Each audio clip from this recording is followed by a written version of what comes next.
بزرگوں، دوستوں اور بھائیوں، اللہ اور اس کے محبوب رسول صلی اللہ علیہ وسلم کے شہدائیوں، ہم لوگ گزشتہ جمعے سے اس بات کے اوپر اپنی خطبے کا نقطہ مرکوز کیے ہوئے تھے کہ معاشرے کو بے حیائی اور بدکاری سے بچانے کے لیے اور اس کے سدباب کے لیے نکاح جیسے اہم ترین اور مقدس ترین رشتے کو عام کیا جائے، اس کو ہموار کیا جائے، اس کو زیادہ سے زیادہ آسان بنایا جائے۔ تو اس حوالے سے چند ایک نکات تفصیل کے ساتھ آپ کی خدمت میں پیش کیے تھے۔ چنانچہ آج ہم اسی سلسلے کو اپنے مقررہ ٹائم میں کسی حد تک آگے لے کر چلیں گے، اور کچھ ٹائم انشاءاللہ تعالی ہم بعد میں ایک اور اہم ترین موضوع کو دیں گے۔ تو پہلے ہم پچھلے خطبے کے جو کچھ نکات تھے ادھورے، ان کو مکمل کریں گے اللہ کی توفیق سے اور اس کے فضل و کرم سے۔ میرے بھائیوں، جب بھی نکاح کے پیغام کسی کو پہنچانا ہو، رشتہ کہیں کرنا ہو، تو اس میں دین اسلام اور اہل الرائے اور دانشور لوگ یہی نصیحت کرتے ہیں، یہی ہدایت کرتے ہیں کہ کوشش کی جائے کہ اپنے کف میں رشتہ کیا جائے۔ کف سے مراد ہوتا ہے برابری، برادری نہیں، برابری، یعنی کہ آپ کا لیول اور جہاں رشتہ کر رہے ہیں ان کا جو فائنینشل سٹیٹس ہے وہ تقریباً سیم ہونا چاہیے۔ تو ایسا رشتہ جب کیا جائے گا تو بالعموم اس نوعیت کے رشتے زیادہ تر کامیاب ہوتے ہیں، ہم آنگی کے ساتھ چلتے ہیں، اور ان میں کچھ جو ازدواجی زندگی میں منافرتیں پیدا ہوتی ہیں، خلشیں پیدا ہوتی ہیں، ان کے امکانات کم سے کم ہوتے ہیں۔ اگرچہ دین اسلام اس بات کو حرام نہیں قرار دیتا کہ اگر کوئی لڑکا بہت امیر ہے تو کسی غریب لڑکی کے ساتھ شادی نہیں کر سکتا، یا لڑکی بہت امیر ہے تو کسی غریب لڑکے کے ساتھ شادی نہیں کر سکتی، بلکہ کسی حد تک تجربہ ہمیں یہ بتاتا ہے کہ اس نوعیت کے رشتے بھی جب ہوئے ہیں تو وہ کامیاب گزرے ہیں، لیکن اس کی ریشو پروپورشن یعنی اس کی جو تناسب ہے وہ بہت زیادہ نہیں ہے، کیونکہ ایسے رشتے اکا دکا کے علاوہ زیادہ کامیاب نہیں ہو سکتے، اور بالعموم ان کے نتائج اچھے نہیں سامنے آتے۔ لہٰذا جتنے بھی صاحب بصیرت لوگ ہیں، صاحب حکمت لوگ ہیں، اور کسی حد تک شریعت کا بھی یہ ایک تقاضا ہے کہ ہمیشہ ایسی جگہ پہ لڑکی کا رشتہ کیا جائے یا لڑکے اپنے کا رشتہ کیا جائے جو کہ آپ کے ساتھ اپنا جو فائنینشل سٹیٹس ہے، معاشی لحاظ سے آپ کے ہم نوا ہوں، آپ سے برابری رکھتے ہوں، تو الحمدللہ ایسا رشتہ زیادہ تر کامیاب گزرتا ہے۔ نمبر ایک۔ نمبر دو بات یہ ہے کہ اسلام بڑے ہی وضاحت کے ساتھ اس بات کی اجازت دیتا ہے کہ جب بھی رشتہ کیا جائے تو ایک نظر لڑکے کو بھی اختیار ہے کہ وہ اپنے ہونے والی زوجہ کو ایک نظر دیکھ لے، تنہائی میں بیٹھ کر اس کے ساتھ کمپنی نہیں کرنی ہے، صرف ایک نظر وہ اس کو دیکھ سکتا ہے۔ اور اسی طرح سے بھی اسلام خاتون کو بھی یہ حق دیتا ہے کہ وہ ایک نظر لڑکے کو جو اس کا شریک حیات بننے والا ہے وہ دیکھ لے۔ کہیں ایسا نہ ہو کہ لڑکے کا جو معیار ہے اس پر وہ پورا نہ اترتی ہو، اور اس کو نہ دکھائے جانے کی وجہ سے جب ان کا رشتہ زواج سے منسلک ہو جائے تو وہ اس بات پر مایوس ہو کر ازدواجی زندگی کے جو فرائض ہیں بحق کو ادا نہ کر سکے، اور نتیجہ اس کا بہت برا نکلے۔ یا لڑکی کا جو ذہن میں معیار تھا تو اس کے مطابق اس کا شوہر نہ اترتا ہو، تو نہ دکھائے جانے کی صورت میں جب اس کو پتہ چلے، جب کہ رشتہ زواج سے منسلک ہو چکے تھے، تو پھر اس کا بعد وہ بھی خاطر خواہ جو تقاضے بنتے ہیں ازدواجی زندگی کے وہ ان کو پورا نہیں کر سکے گی تو اس کے نتائج بھی اچھے نہیں نکلیں گے۔ لہٰذا اسلام اس بات کی کھل کر اجازت دیتا ہے کہ آپ جب بھی رشتہ کریں اپنے بیٹے کا اپنی بیٹی کا تو انہیں ایک نظر ضرور دکھلا دیں تاکہ ان کی اگر تسلی ہو تو بات بڑھائی جائے اور اگر ان کی تسلی نہ ہو تو بات کو ادھر ہی ختم کر دیا جائے۔ نمبر 3 پوائنٹ، تیسری بات یہ ہے کہ دین اسلام نہایت ہی شائستہ دین ہے، پرامن دین ہے، اور یہ شائستگی کے رویے کو بہت زیادہ پروان چڑھاتا ہے، اس کی حوصلہ افزائی کرتا ہے،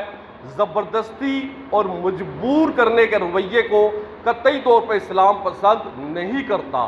اللہ تعالیٰ نے فرمایا ہے نا، لا اکراہ فی الدین، کہ دین کے معاملات میں زبردستی کی اجازت نہیں ہے۔ لہذا جب بھی آپ نے رشتہ کرنا ہو تو پہلے اپنے بیٹے سے اور یا بیٹی سے پوچھ لیں کہ ہم آپ کا فلاں جگہ رشتہ کرنا چاہتے ہیں، کیا آپ اس کے لیے ایگری ہیں؟ بالعموم ہمارے معاشرے میں یہ رواج ہے کہ لڑکے مرد ہونے کے ناطے اگر والدین کی وہاں پہ پسند ہے اور لڑکے کی پسند نہیں ہے تو مرد ہونے کے ناطے تھوڑا سا احتجاج کرتے ہیں، باغیانہ رویہ اختیار کرتے ہیں اور ایٹ لیسٹ اپنے پیرنٹس کو وہ منوا لیتے ہیں جہاں وہ خود کرنا چاہتے ہیں۔ لیکن بیچاری خواتین کا مسئلہ بالکل اس کے برعکس ہے، اور 70% خواتین اپنے والدین کے فیصلوں کے آگے مجبور ہوتی ہیں۔ یقین جانیں آپ کو والدین ہونے کے ناطے اسلام یہ حق نہیں دیتا کہ آپ اپنے بیٹے کو یا بیٹی کو مجبور کریں کہ وہ اس جگہ رشتہ کرے جہاں آپ لوگ چاہ رہے ہیں، بلکہ یہ اختیار یہ حق لڑکے کو حاصل ہے، یہ اختیار اور یہ حق لڑکی کو حاصل ہے کہ وہ جان چاہتے ہیں تو آپ اپنی تسلی اور چھان بین کے بعد اگر آپ لوگ مطمئن ہیں تو وہاں رشتہ کر دیں۔ یہ اسلام ان کو حق دیتا ہے۔ نبی کریم صلی اللہ علیہ وسلم کے مبارک دور میں ایک دفعہ ایک صحابیہ نے حضور صلی اللہ علیہ وسلم سے شکایت کی کہ یا رسول اللہ صلی اللہ علیہ وآلہ وسلم کہ میرے والدین نے فلاں جگہ میرا نکاح پڑھا دیا، میں اس جگہ شادی نہیں کرنا چاہتی لیکن زبردستی کر دی ہے جبکہ میں فلاں جگہ کرنا چاہ رہی تھی۔ تو آپ صلی اللہ علیہ وسلم نے اسی وقت اس بچی کو ساتھ لیا اور جہاں وہ چاہ رہی تھی خود جا کے ادھر اس کا نکاح پڑھایا اور پھر یہ خطبہ ارشاد فرمایا کہ زبردستی کا نکاح ہی نہیں ہے، کہ جہاں پر لڑکے کی یا لڑکی کی مرضی نہیں ہے تو بے شک گواہان ہو، باقی کرائیٹیریا جو بھی آپ نے مقرر کیا ہے وہ پورا ہو رہا ہے، لیکن اگر دل سے ایگری نہیں ہے تو پھر وہ رشتہ وہ نکاح ہو ہی نہیں پاتا۔ لہذا ان کسی طور پر بھی اسلام میں کم از کم اس بات کی اجازت نہیں ہے کہ اپنے بیٹے کو اپنے بہن کو اپنے بھائی کو مجبور کرے جہاں وہ نہیں چاہتے بلکہ ان کی مرضی کے مطابق چلے۔ دوسری جانب اسلام یہ جو ہمارے معاشرے میں ایک سلسلہ ہے کورٹ میرج کا، اس کی بھی اجازت نہیں دیتا، کیونکہ کورٹ میرج میں ولی نہیں ہوتا۔ حضور صلی اللہ علیہ وسلم نے ارشاد فرمایا لا نکاح الا الولیہ، کہ کوئی نکاح نہیں ہو سکتا جب تک کہ ولی موجود نہ ہو۔ ولی سے کیا مراد ہے کہ جب بھی بالخصوص کنواری لڑکی کا رشتہ ہوگا تو اس موقع پہ اس کے والد کا موجود ہونا نکاح کے فنکشن میں بہت ضروری ہے، اور اگر والد کی رضامندی نہیں ہے تو وہاں بھی رشتہ نہیں ہو سکتا، وہ نکاح نہیں ہو سکتا۔ اور اگر والد فوت ہو چکا ہوا ہے تو پھر اس کی جگہ اس کا بھائی لے گا، وہ اپنی بہن کا ولی بنے گا، اور اگر اس بچی کا بھائی بھی نہیں ہے تو پھر اس کے دادا یا اس کا تایا چچا ولی بنے گا، اور بالفرض دادا بھی موجود نہیں ہے، تایا چچا بھی موجود نہیں ہے تو پھر محلے کا کوئی بزرگ آدمی کوئی کونسلر وغیرہ وہ ولی بنے گا اور اس طرح بچی کا نکاح ممکن ہو سکے گا. ولی کے بغیر رشتہ نہیں ہو سکتا. لہذا یہ کورٹ میریج میں بھی ولی کے بغیر جو رشتہ کیا جاتا ہے شریعت اس بات کی اجازت نہیں دیتی ہے. میرے بھائیوں، مزید یہ بات کہ برادری جو ہے، برادری ازم، وہ اسلام کے اندر کوئی معنی نہیں رکھتا. حضور صلی اللہ علیہ وسلم نے ارشاد فرمایا کہ برادری کے جتنے بھی فخر اور غرور ہیں وہ سب میرے قدموں کے تلے ہیں. یعنی کہ حضور صلی اللہ علیہ وسلم نے برادری ازم کو، اپنی برادری پر فخر کرنے کو اور برادری کے بیس پر ہی رشتہ کرنے کو نہایت ہی اس کی حوصلہ شکنی فرمائی ہے. اس کی اسلام میں قطعی طور پر اجازت نہیں ہے. حضور صلی اللہ علیہ وسلم نے فرمایا کہ کسی بھی عربی کو اجمی پر اور اجمی کو عربی پر اور کسی گورے کو کالے پر، کالے کو گورے پر کوئی برتری حاصل نہیں ہے، لیکن ہم نے برادری کی بیس بناتے ہیں. لہذا جب بھی رشتہ کرنا ہو تو برادری کو مت دیکھیں. اگر برادری میں اچھا رشتہ موجود ہے تو بے شک برادری کو پہلے پریورٹی دیں، لیکن اس بیس کے اوپر کہ برادری پہ رشتہ موجود نہیں ہے تو آپ اپنے بیٹے کو، بالخصوص بیٹیوں کو آپ بٹھائے رکھیں، انتظار کرواتے رہیں کہ ابھی کوئی برادری سے رشتہ آئے گا تو تب ہی ہم دیں گے. بیچاریاں انتظار کرتے کرتے ان کے بالوں پہ چاندی آ جاتی ہے، بڑھیاں ہو جاتی ہیں. لیکن ایسے سخت والدین اپنی بچیوں کے ساتھ اس خواہش کے اوپر کہ برادری سے رشتہ آئے گا دیں گے، ان کے ساتھ زیادتی کرتے رہتے ہیں، ان کو برا کر دیتے ہیں کہ یہاں تک کہ جب کبھی رشتہ بھی آتا ہے وہ اس قابل ہی نہیں رہتی کہ وہ ازدواجی زندگی کے فرائض ادا کر سکے. اور یہ صرف اس وجہ سے ہے کہ ہم نے اسلام کی اس تعلیم کو پس پش ڈالا ہوا ہے کہ ہم برادری ازم کو ہم نے پکڑنا ہے. ہرگز نہیں. اسلام برادری ازم کی بیس پر رشتے کی حوصلہ شکنی کرتا ہے. لہذا جب بھی رشتہ آئے، کسی بھی برادری سے آئے، اگر وہ اچھا رشتہ ہے آپ کی بچی کے لیے، لڑکا پڑھا لکھا سمجھدار ہے اور اچھا روزگار ہے تو اس کو آپ رشتہ دے دیں. اس پہ قطعاً دیر نہ کریں، نہیں تو جو کچھ بھی آپ لڑکی کے ساتھ اس حوالے سے کریں گے تو اس کے گناہ کا بوجھ بھی آپ پر ہی پڑے گا. میرے بھائیوں، برادری ازم کے حوالے سے ہمارے ہاں جو بالخصوص معذرت کے ساتھ میں کہوں گا کہ سادات جو برادری ہے اس میں یہ تصور پایا جاتا ہے کہ غیر سید کے ساتھ رشتہ نہیں کیا جا سکتا. حالانکہ دنیا بھر میں، عرب ممالک میں جہاں پر پیور سادات لوگ رہتے ہیں، ان کے ہاں ایسا کوئی کانسیپٹ، کوئی تصور نہیں ہے کہ وہ اپنی بچی یا اپنی بہن کی شادی بغیر برادری میں نہ دیں. وہ جب دیکھتے ہیں کسی بھی دوسری برادری سے اچھا رشتہ آیا ہے تو دے دیتے ہیں. لیکن بدقسمتی سے ہمارے معاشرے میں سادات فیملی کے کچھ لوگوں کو یہ گمان ہے کہ اسلام میں اس چیز کو حرام قرار دے دیا گیا ہے. آج سے 47 سال پہلے کی بات ہے کہ ایک دفعہ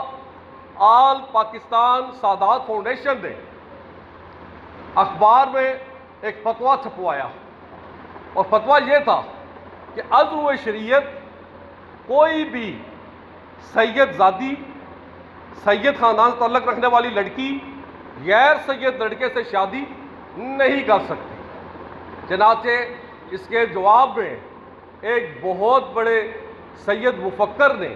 عالم دین نے، جو کہ جدی پشتی سادات چلے آ رہے تھے، ان کے بزرگوں کا بہت بڑا مزار ہے انڈیا کے اندر، اور جس وقت وہ گدی میں تھے تو اس وقت ان کے اپنے 1.5 لاکھ کے قریب رجسٹرڈ مریض تھے، اور جو ان کے بزرگ تھے ان کا سلسلہ جا کے ملتا ہے خواجہ معین الدین چشتی رحمۃ اللہ علیہ سے، اور ان کا سلسلہ جا کے ملتا ہے حضرت حسن علیہ السلام سے. تو بہت مضبوط سادات برادری تھی. تو اس عالم دین نے اس موقع پہ بڑی جرأت کا مظاہرہ کرتے ہوئے فتویٰ دیا. بالعموم وہ فتویٰ دینے سے گریز کرتے تھے، شاید ان کی زندگی کا پہلا فتویٰ تھا، اور انہوں نے کہا کہ ایک عالم ہونے کے ناطے اور ایک سید بیٹی کے باپ ہونے کے ناطے ازرو شریعت کسی بھی سید بچی کا رشتہ غیر سید لڑکے کے ساتھ کرنا بالکل جائز ہے، حلال ہے، اور میں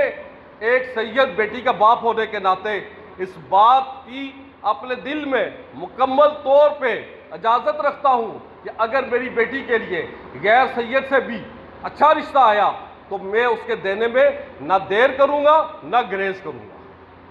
الحمدللہ ایسے بھی ہیں۔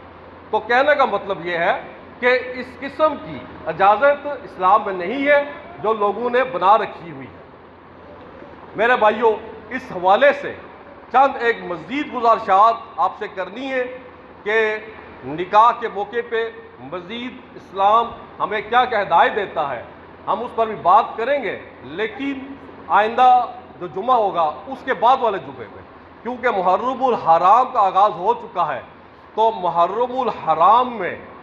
ہم لوگ، آپ کو معلوم ہے، اہل بیت کے ساتھ عقیدت اور احترام کے لیے خصوصی جذبات رکھتے ہیں، لہذا گفتگو کا اب بقیہ حصہ جتنا رہ گیا ہے اسی پر ہوگا، اور انشاءاللہ اگلا جمعہ سارے کا سارا اہل بیت کے اوپر، سیدنا امام حسین علیہ السلام کے اوپر اور واقعہ کربلا کے اوپر بیان ہوگا انشاءاللہ تعالی۔ تو اہل بیت میں سب سے پہلے جو شخصیت ہیں وہ مولا علی علیہ السلام ہیں۔ ان کے حوالے سے میں چند ایک حدیث ان کی فضیلت میں آپ کی خدمت میں پیش کرنا چاہتا ہوں۔ صحیح مسلم کی حدیث ہے، مکتبہ شبیر کا لکھا ہوا ترجمہ، جلد نمبر 1، کتاب باب الایمان، حدیث نمبر 240۔ اس میں سیدنا امام علی علیہ السلام، مولا علی علیہ السلام جنگ صفین کے موقع پر خود یہ ارشاد فرماتے ہیں کہ اس ذات کی قسم جو دانے کو پھاڑ کر زمین سے کمپل بنا کر نکالتی ہے اور اس کو گل گلزار بناتی ہے، میں نے خود یہ سنا ہے نبی امی حضرت محمد صلی اللہ علیہ وسلم کی کہ مبارک زبان سے کہ علی سے محبت کرتا ہے تو صرف مومن، علی سے محبت رکھتا ہے تو صرف مومن، اور علی سے بغض رکھتا ہے تو صرف منافق۔ میرے بھائیوں، حضور صلی اللہ علیہ وسلم نے ایک دفعہ ارشاد فرمایا تھا کہ علی بت سے ہے اور میں علی سے ہوں، علی بت سے ہے اور میں علی سے ہوں۔ یہ حدیث بھی بخاری شریف کی حدیث ہے۔ اسی طرح سے جو مدیر خون کی حدیث ہے، اس کا ایک حصہ وہ ہم نے ایک دفعہ آپ کی خدمت میں پیش کیا تھا، جس میں حضور صلی اللہ علیہ وسلم نے مسلمانوں کو جمع کر کے یہ تاکید فرمائی تھی کہ اے مسلمانوں، یاد رکھو کہ اللہ کا قصد آ گیا تو میں اللہ کی اللہ کے بلاوے پر لبیک کہہ کے اس کے پاس چلا جاؤں گا،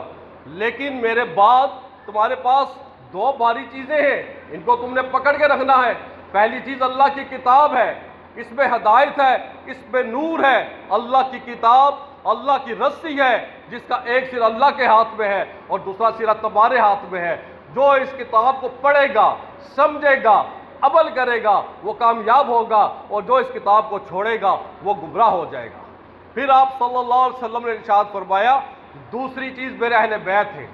ایک جگہ ارشاد ہے وہ سنت ہے، وہ آپ صلی اللہ علیہ وسلم نے خطبہ حجۃ الوداع کے موقع فرمایا تھا، لیکن جب واپسی پر آئے تو آپ صلی اللہ علیہ وسلم نے اہل بیت کے متعلق خصوصی ذکر فرمایا اور کہا کہ دوسری باری چیز میرے اہل بیت ہے، تم نے میرے بعد میرے اہل بیت کا خیال رکھنا ہے، میرے بعد میرے اہل بیت کا خیال رکھنا ہے اور ان کے معاملے میں اللہ سے ڈرنا ہے۔ پھر ترمذی میں حدیث آتی ہے کہ حضور صلی اللہ علیہ وسلم نے مولا علی علیہ السلام کو اپنے پاس بلایا اور ان کا ہاتھ کھڑا کیا اور فرمایا کہ من کنت مولاہ فہذا علی مولاہ، کہ جو کوئی مجھے مولا سمجھتا ہے تو اس کا مولا علی بھی ہے، یعنی کہ جو کوئی حضور علیہ السلام کو اپنا دلی محبوب سمجھتا ہے تو اس کو چاہیے کہ مولا علی علیہ السلام کو بھی اپنا دلی محبوب سمجھے، کیونکہ تاریخ ہمیں بتاتی ہے، احادیث ہمیں بتاتی ہے کہ امت کے گروہ نے مولا علی علیہ السلام کے ساتھ ان کی خلافت کے دور میں اچھا رویہ اختیار نہیں کیا، لہذا حضور صلی اللہ علیہ وسلم نے پہلے ہی خبردار کر دیا کہ جو کوئی مجھے اپنا مولا سمجھے وہ علی کو مولا سمجھے اور ان کا احترام ضرور کرے۔ اللہ تعالی ہم کو اپنے نبی کی اور اپنے پہلے بیت کی اور صحابہ کی عزت و احترام کرنے کی توفیق عطا فرمائے۔ وآخر دعوانا ان الحمد للہ رب العالمین۔